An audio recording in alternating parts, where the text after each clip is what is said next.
give me a hashtag replay if you're watching on replay. Chances are you are, because I didn't announce this. I was just really inspired after a pretty busy day at work, writing and coaching and teaching and learning, as I always do. This is what I do.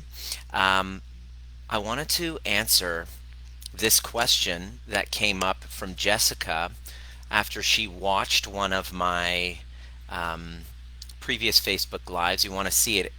If you want to see it, definitely check it out. If you're watching on YouTube, it's also there. It's called 8 Signs That You Have Trauma. Eight common conditions that create trauma. Or excuse me, what did she see? She saw the impact of having a critical mother. Okay? So she basically was like, okay, I could totally relate, but what the fuck?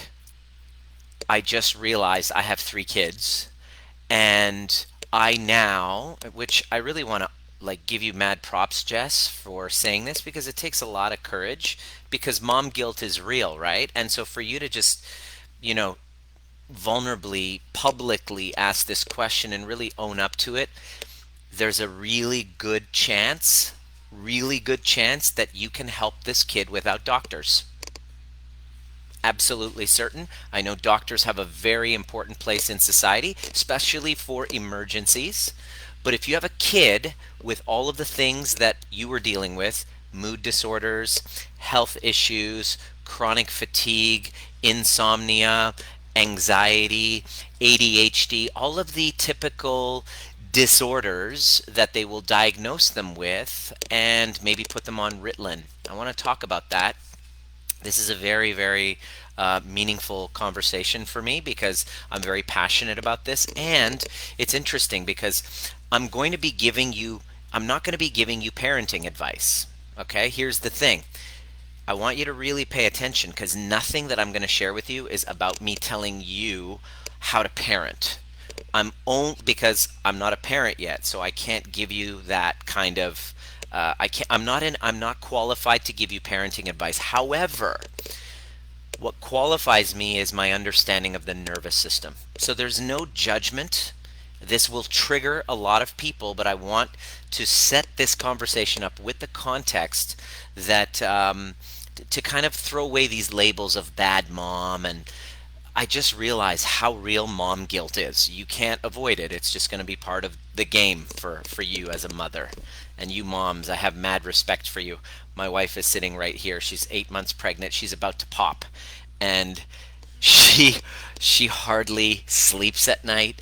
She's sore, and she happily takes this on because her body is changing to be a mother. So how difficult it must be to put your whole body through what you do, and then childbirth, and then rearing it, and doing the very best you can, and then only to realize unknowingly that based on your unconscious, through no fault of your own, by the way, based on your unconsciousness, you've now contributed to their traumas too. Ugh! That must be a kick in the lady balls for you, because it would hurt me as well. And so I want to give you some context, and I want to help make sense of that for you because there's an answer.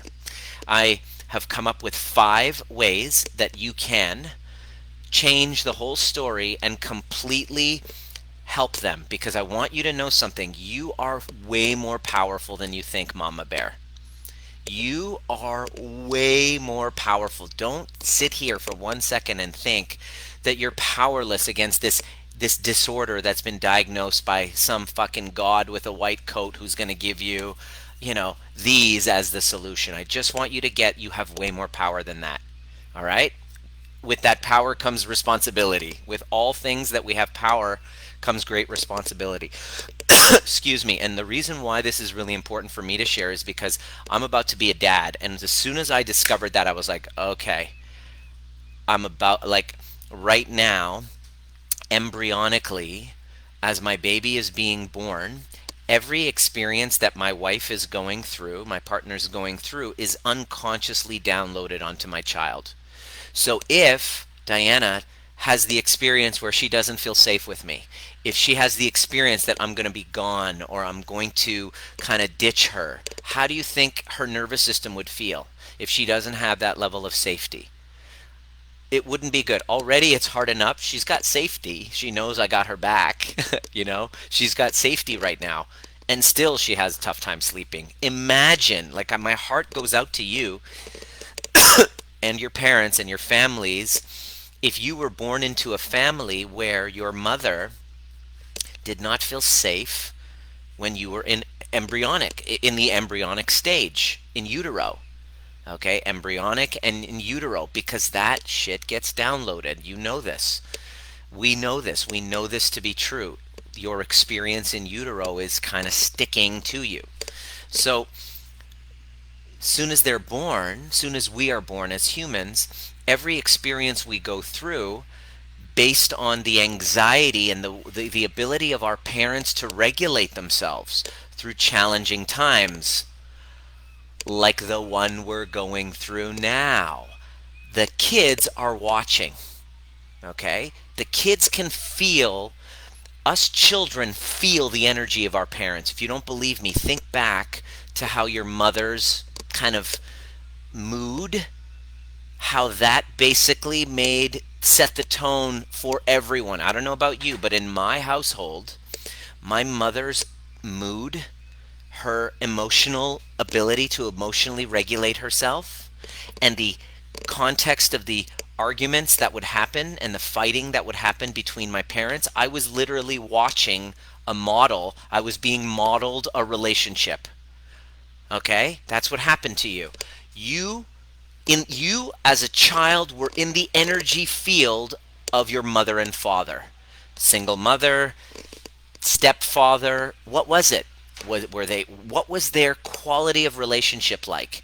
And the interpersonal neurology between them, between mom and dad, you as a child can feel. You don't just see it, you feel it.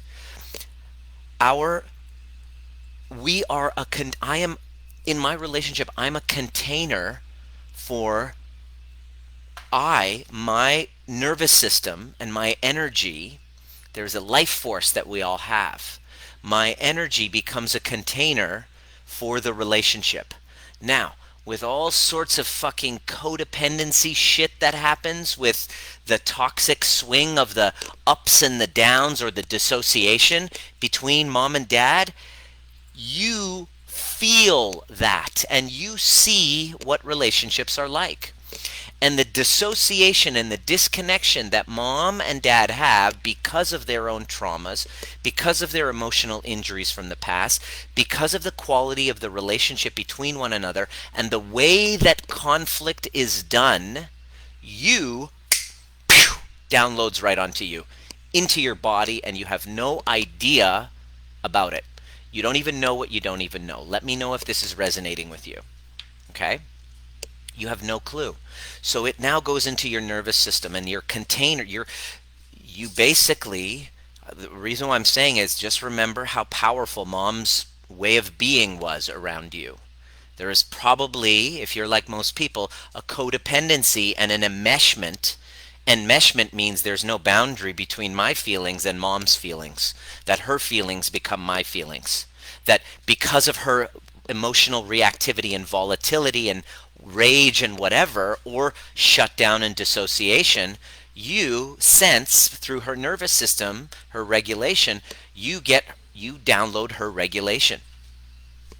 Your level of safety. If mom and dad are on the rocks, you in your body don't feel safe. Oftentimes we would see kids start to manifest all sorts of diseases and disorders simply because they don't feel safe in that environment. One of my clients was like, my son's got ADD and da da da da. When did he start developing these behavioral problems? Oh, about 5-6 years ago. Do you mind me asking, how was your relationship with your husband then? Oh, shit.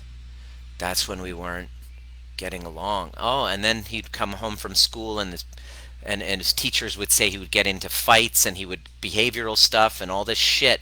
Ah, okay. And he would start getting sick. Oh, he's got ADD and he couldn't focus. Ah, and so what happens is all of a sudden it wakes the two. This is what they discovered. That event with the kid woke her up. Shannon was her name. Woke her up with her husband, and they're like, fuck, we got to wake our asses up and work as a team on this. Our son is struggling. It's like wake up call. It's like most diseases that we go through are wake up calls. It's like what?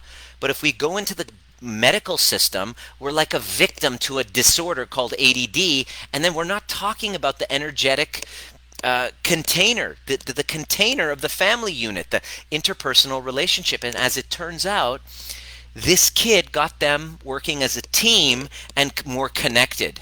And soon as the parents were more connected, all of a sudden the kids started doing better in school. Oh, what the fuck? What happened there? And she saw the gift. Tears poured down her eyes when she realized, oh shit. And it's very painful because mom guilt is real. And I had to tell her, talk her off the ledge and go, no, this isn't your fault. This is not a blame game. Please, if you want to help your kids, you got to stop with the blame game, because the worst threat to an ego is I'm a bad person. I'm a bad mom.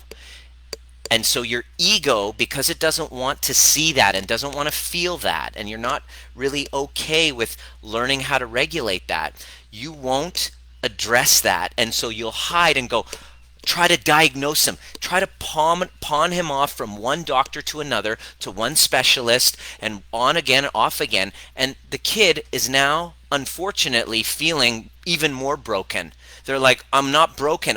And the kid doesn't feel broken. They just are tired of being, over controlled to try to compensate for the lack of connection.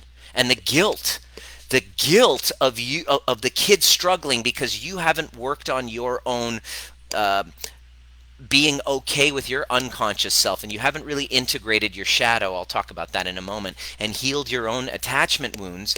You're going to block yourself from that and distract yourself from healing by trying to rescue the kid and try to get him diagnosed, and that'll keep you busy. That'll keep you busy away from your real work, which is to address your attachment wounds. And I'm so sorry. I know this is going to be triggering, and that's okay.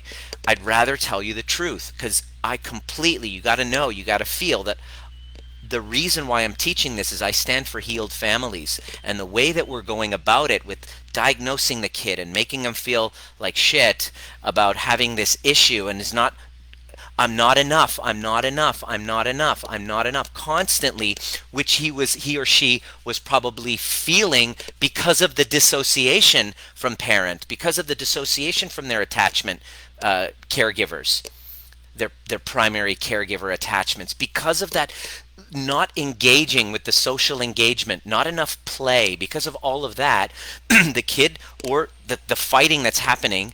What does the kid think when there's fighting happening? It's like, oh, it must be because of me. I don't feel good enough. Then they start to become dysregulated, and then they don't do well. And then now the parent, instead of really looking at themselves, not blaming, but looking, not blaming. It's not your fault. This is completely unconscious. You're a wonderful fucking parent. We just become unconscious because of our chronic collective dysregulation and codependencies that are not healed. We show up in relationships like this, right? And we are not well within ourselves, and then the kids struggle, and then we're like, oh, somebody fix him.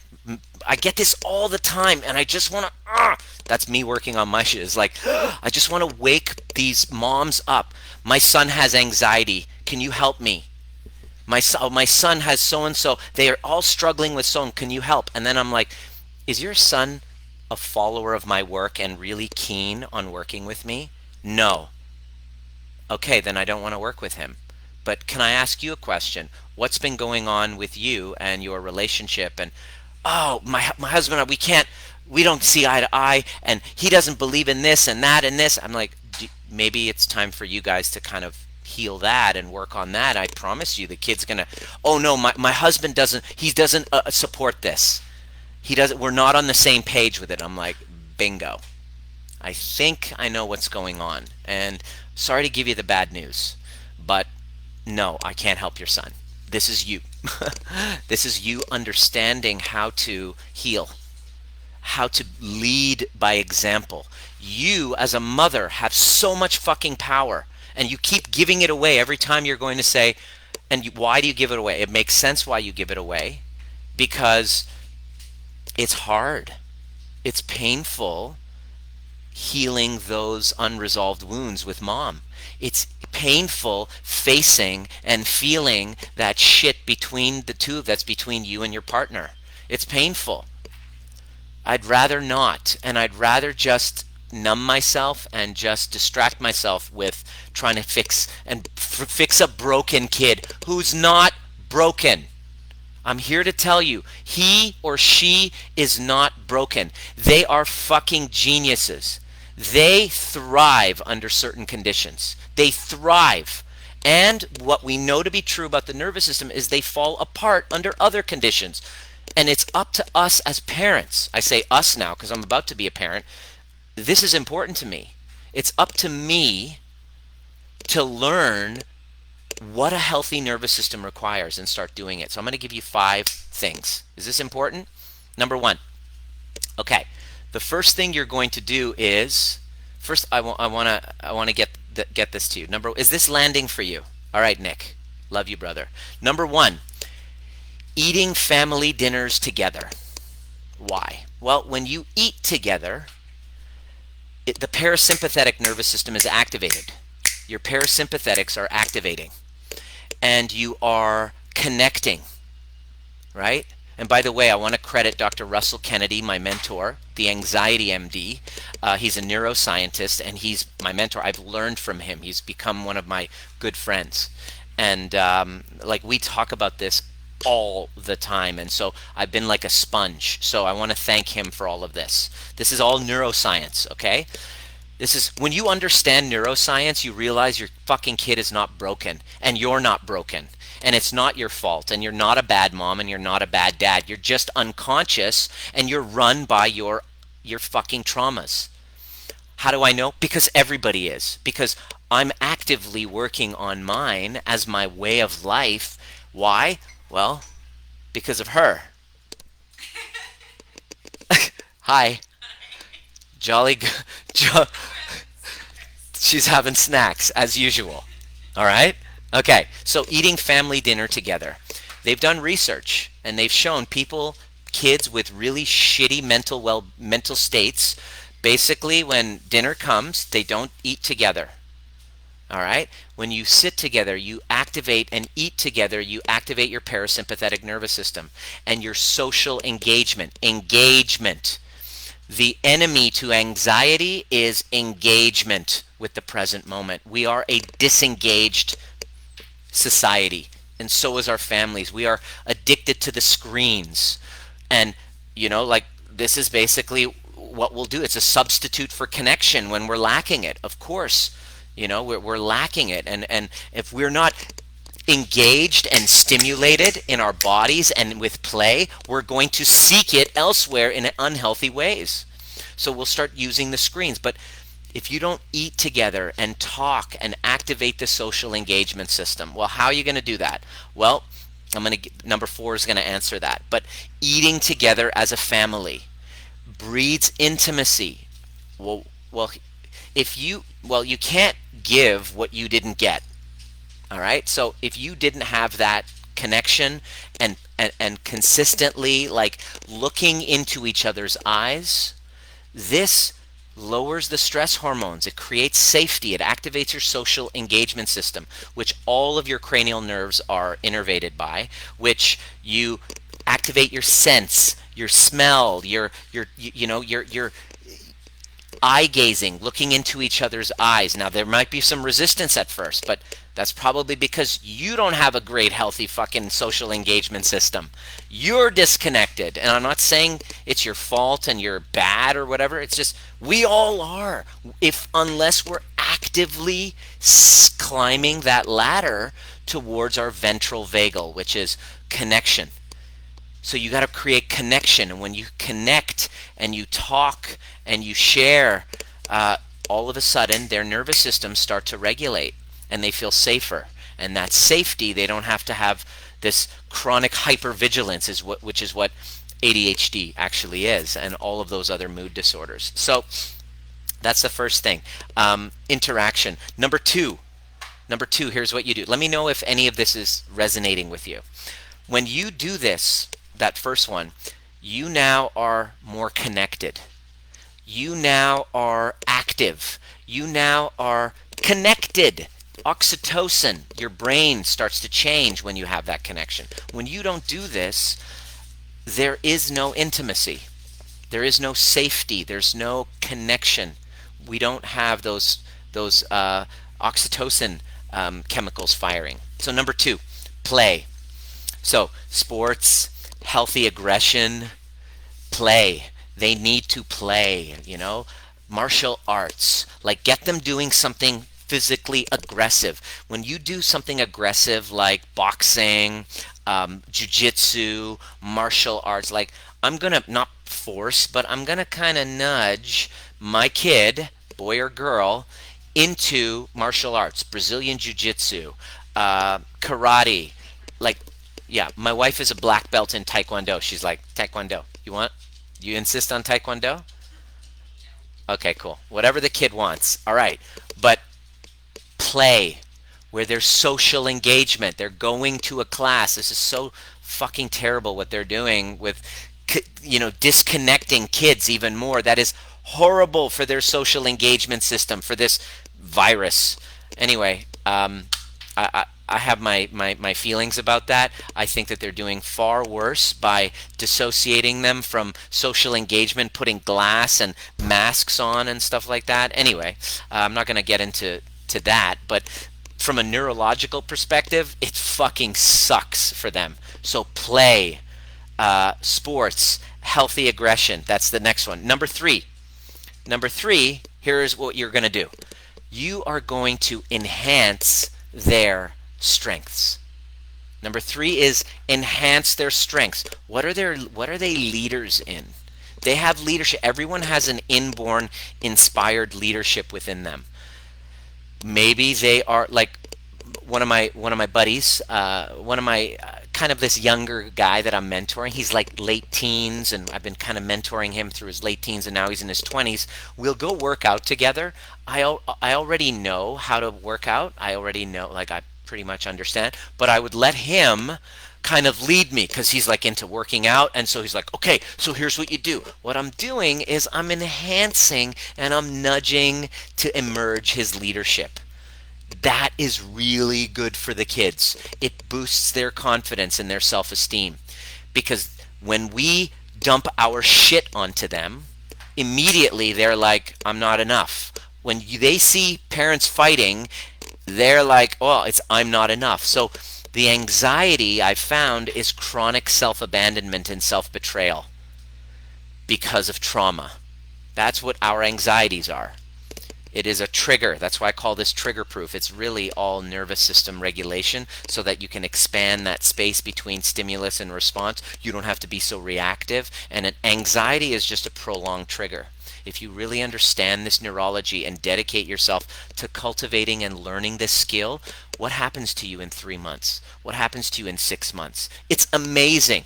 Laura is one of the clients. She had terrible anxiety, skin picking to the point where her face was like completely cut up. She tried everything, cognitive behavioral. She went to therapy. She did the meditations and the dance. She jumped in and started working with her. Within 10 weeks, she posts a picture and goes, I can't believe it. My skin is healing. My anxiety has gone down tremendously. And my daughter doesn't bite her nails anymore. She, by virtue of her healing her shit and her intergenerational trauma, we went in and we actually did the work, gave her a trigger-proof toolkit. It wasn't therapy that she did with us. I mean, there's some one-on-ones that are part of it, but she's mastering her trigger-proof toolkit. And when shit comes up, because it will come up, guaranteed, especially if you're going through a divorce or you're like, should I stay, should I go? You're going to expect these fucking minefields to keep coming up. The question is, have we learned the skills to be able to regulate that, build the capacity to handle the tidal waves that are coming? The tidal waves of emotion, the tidal waves of conflict, the tidal waves of uncertainty that we're all facing. What's our boat like? Have we built just, are we just in a raft that doesn't have capacity? Or have we built a nice yacht? She decided to build a fucking yacht. And by doing that, instead of pawning her kids off for behavioral issues and problems, she's now taking it on and helping. She's been able to help her son, who's just really struggling with learning the way they teach it in school. And she sat there, and usually she would get triggered, make it all about her. And in one situation, she sat with her son and helped him regulate, basically taught him the shit she was learning, and he was able to finish a project. And this is how you micro help assist your kid. It's not a quick fix. You must learn that a child can only be as regulated as their mother. Let me say this again. A child can only be as regulated as their mother. If you don't believe me, look back on your upbringing. How was it when mom's mood fucking set the tone in my place, which is hence why I have those attachment traumas and wounds. And as soon as I realized that, I moved back in with my parents 2 years ago, and I worked on healing all of those, even though it was hard. And I wouldn't recommend you do that, by the way. I was committed. I was like, I don't care. I'm willing to argue each day until we reach a resolution, and learn how to argue and conflict well. I discovered how to conflict well with narcissists. First, I had to own my own narcissist inside of me so that I could see the reflection instead of judging them for being narcissists, which, it's not even their fault. They didn't have the tools to be able to have empathy. They didn't have the tools to be able to regulate their emotions. So everything was a fucking reaction. Everything. And the reason why I'm teaching this is because I needed it the most. I teach what I needed the most. So, play, sports, healthy aggression. That's going to be very healthy for them. Number 4, is this resonating with you? Is any of this landing for you? Let me know if this is landing. What specifically was your experience with your parent? What happened? And if you know somebody that really needs to hear this, number 1, invite them into this group, and number 2, tag them in this, because I'm doing this because of healed families. I'm doing what I do for her and my baby, and for her and my baby to our baby, not just mine. It's yours too. You're welcome. Don't you forget it. For our baby, I'm doing this for our baby, so that this little fucker, actually has the experience of healthy self-esteem. Not arrogance, but true sense of self. That's what you want to cultivate for your child. A sense of going into this wonderful unknown, which is the world, which is business, which is entrepreneurship, complete unknown, but trusting in himself or herself. Trusting in their tools and resources to be able to handle their shit. I can't wait to teach this shit to my kids. I cannot wait to my kid. I can't wait. He's probably going to be bored of it. He's going to be like, fuck, Dad.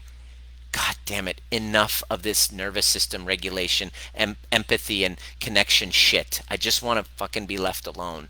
Stop trying to connect with me. That's what my kid's gonna say, and that's fine. I'll traumatize him or her in my own special way, just like you've done with yours.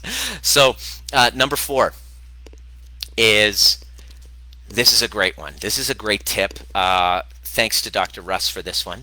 The 4 agreements. Every night, if you can, it only takes 2 minutes, engage with them, look them in the eye, and get them questioning, engaging with life, right? The 4 agreements are, do you know the 4 agreements? Don Miguel Ruiz. Great conversation starter. 4 simple questions. Did you do your best? So always do your best. Be impeccable with your word. Don't make assumptions, and don't take it personal. Okay, those 4 questions. if every single day, imagine you taught them about this. Well, first of all, you lived it. You started to become a little more ambitious for yourself to live a life of integrity. Maybe that might make an impact on them. I'm not saying you're a bad person. I'm saying you might be as unconscious as I've been all my life with those 4 agreements. Be impeccable with your word. Always do your best. Never make an assumption. And number 4, don't take it personal. So you ask these 4 questions. Where did you do your best today? Where were you impeccable with your word today? Where did you not make an assumption today? And where did you not take it personally today? Imagine parenting that actually teaches about emotional connection. Imagine growing up and your parent sat you down for a few minutes and looked you in the eye each day. Just 2 minutes. 2 minutes of presence is imagine, and asked you those 4 questions and you both shared with one another. Imagine what an impact that would have made. And I'm not blaming my parents. They had no clue. But these are very great questions which force us, I don't want to use the word force, which guide us, which invite us into a present time engagement, which causes me to feel safe when I'm with you, causes my heart to open. It learns this. Yes, Jessica, love you, hun. Don't say I'm a terrible parent. I'm going to share with you that last one. I'm glad that you're listening. So this is it. Instead of pawning them off to a fucking doctor to diagnose them, label them, make them feel worse about themselves, which, sorry to say, is a very good distraction from you having to deal with your own issues. And I mean this in the most loving way. I know that that's really triggering, but I left my chiropractic practice because I was sick and tired of these conversations with parents who brought their kids into me, and I'm looking at the mom and I'm like, motherfucker, you got to get you got to get on my table. Look at you. Like, you're talking about your anxious kid, you got to get on my table. And I can't say that. I'm going to get my license suspended. So I was like, peace out. I can't no mas, no mas. I'm out of here. I can't be professional. I've surrendered. Like, my desire to heal has trumped my need to be polite, and I'm working on that. I'm working on kind of smoothing out my edges. But this is important to me now. We have a generation of post-traumatic stress disorder that's about to happen, and it's only going to get worse with people's social engagement systems not firing properly, and nobody's going to stand up and fucking tell the truth. And nobody's going to say it with a little bit of passion. I will. I'll be that asshole. Hate on me. I don't care. There's more. This is not about me, right? This is about, like, what's at stake. And it's time for the last part is number 5. So if you just jumped on, make sure you go back. Don't say I'm a terrible parent. I love this so much. We are totally pawning our kids and spouses off. Okay. Love you, Jess. Okay. Number 5. Guess what number 5 is going to be? The 5th one, you as a mother are going to avoid. You're going to distract. You're going to come up with excuses. My husband doesn't support it. My husband doesn't. I have to check with my husband. That really pisses me off, even though I know it's a reality. Because if my wife had a issue going on and it was really important, and it was about the kid, like, I'm like, all right, so whatever it takes. Like, let's do this. It's whatever it takes. This is that important. You're going to come up with a million excuses, and here's what my experience has been. I've been a little bit pissed off lately. I'm sorry about the tone. I totally own the fact that my tone is a little bit because over the last month I've spoken to several mothers, and some of you are on this chat right now. I'm not going to name names, but you commit to something and you're like, this is for the kids, and all of a sudden your fucking fears took over of not possibility. And what I want to say to you is this. I want to say to you with passion and love, with pure loving intent, because I say this a lot, but imagine if you're like 8, 6, 7, 8, whatever, your mom had her traumas that were causing the behavior, and she woke up one day and said, that's it. I'm going to do whatever it takes for my kids. For my kids, because Not only are they important, but I'm important too. And the greatest gift I can give my child is a self-loving mother. Imagine if your mom did that. Imagine, how would your life experience be different? How would your relationship be different? The choice and the what you tolerate in a relationship all has to do with that unresolved grief, unresolved trauma that's stuck in the body. That doesn't just come out with talk therapy. Oh, I went and saw a counselor. No, no, no. These things are in our bodies, and they happen long before we're verbal, long before we had language. It's not even in the prefrontal cortex, it's in our body. Our work is to learn the skills.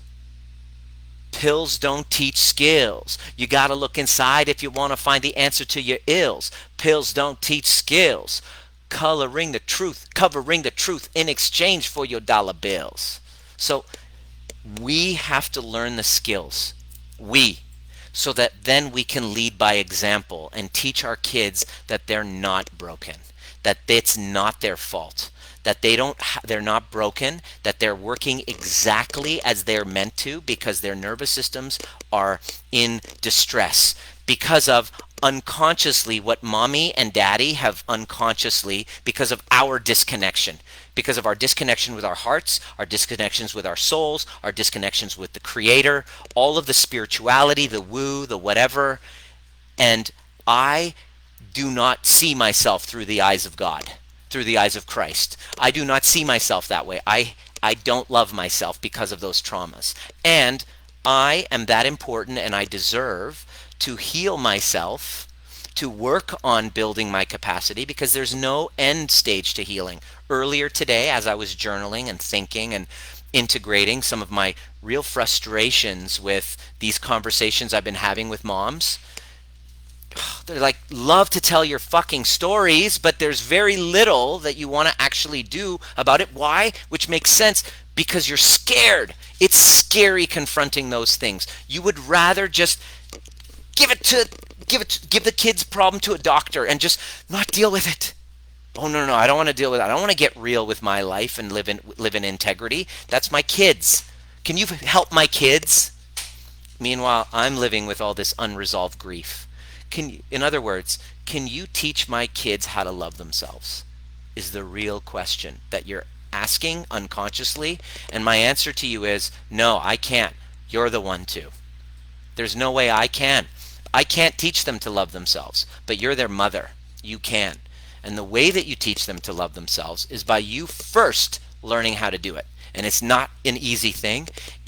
I wouldn't suggest you do it alone, because your ego will resist. It's been resisting all along. It's been running the show all along, and it's going to show up each step of the way. And it takes somebody who knows, who understands, who's cried the tears, who's done the work, to see you, and you give them permission to guide you up that fucking Mount Everest of self-love, because it's a Mount Everest with many crevasses, with many danger points, with many moments of complete dissociation and trauma and whatever you've gone through.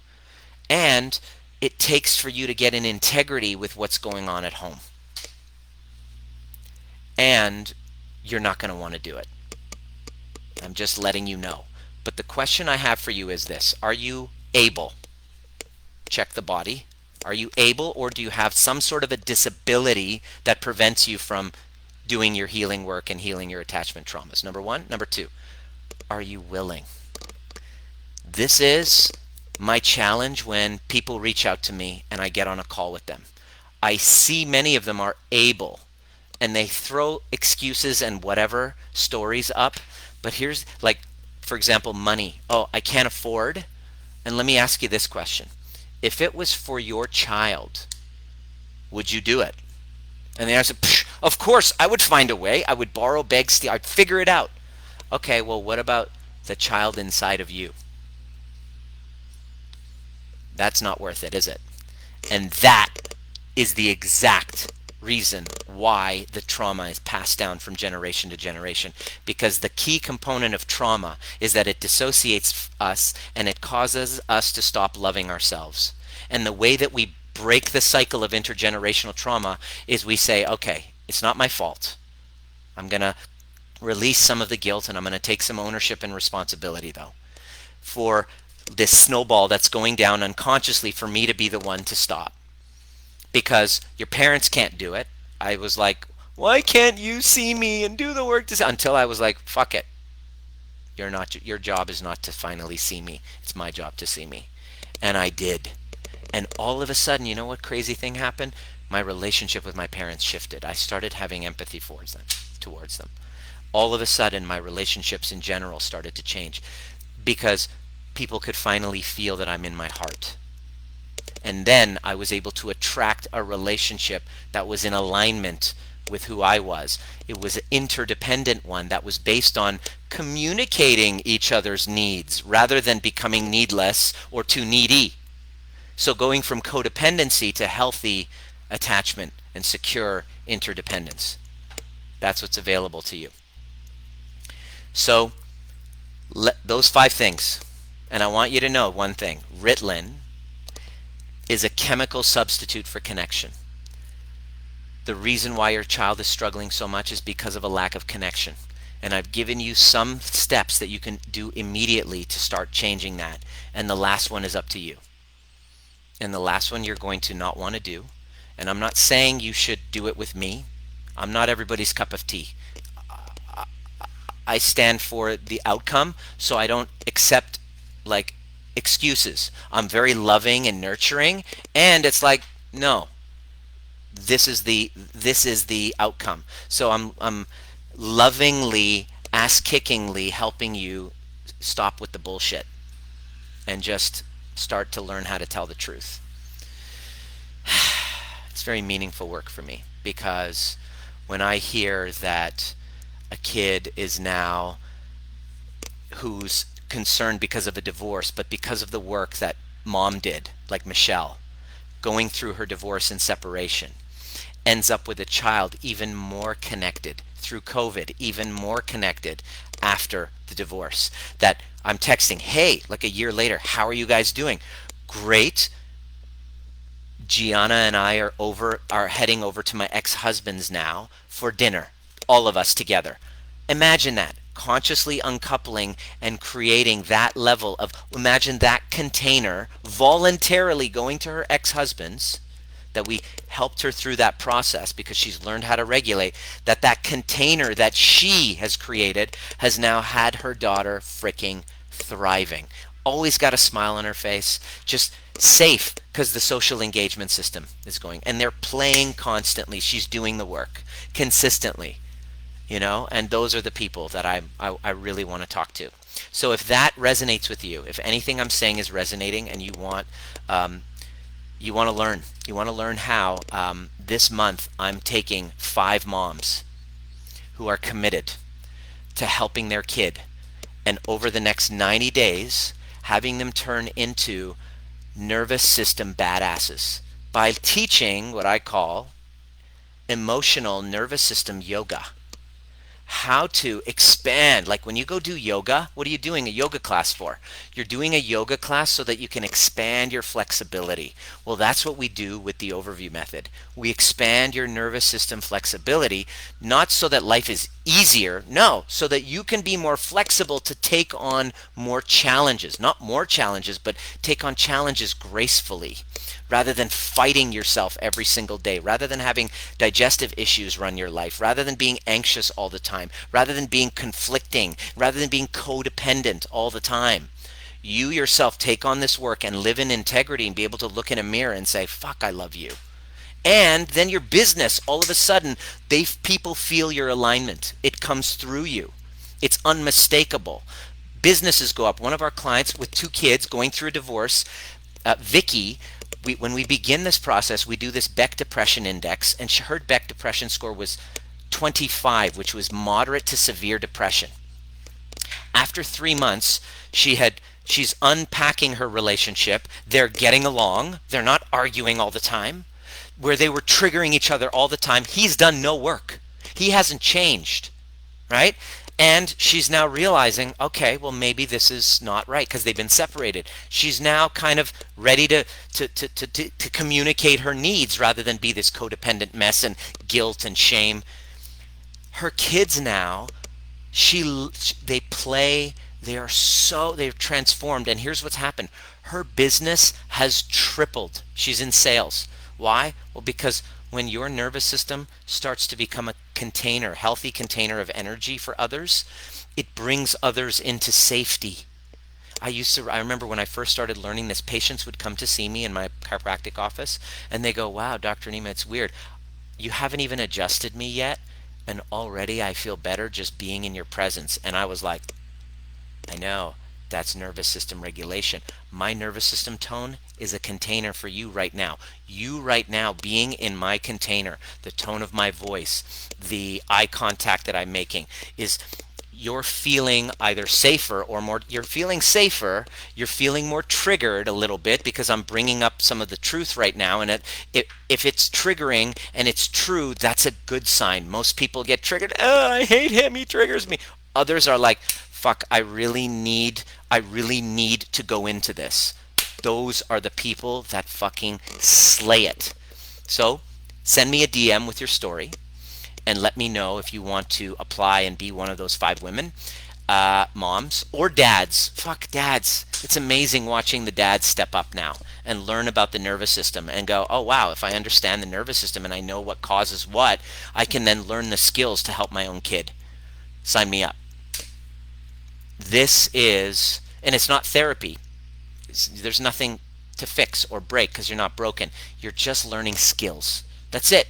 Pills don't teach skills. So I want to leave you with that. Pills don't teach skills. You got to look inside if you want to find the answer to your ills. Pills don't teach skills. Covering the truth in exchange for your dollar bills. Peace.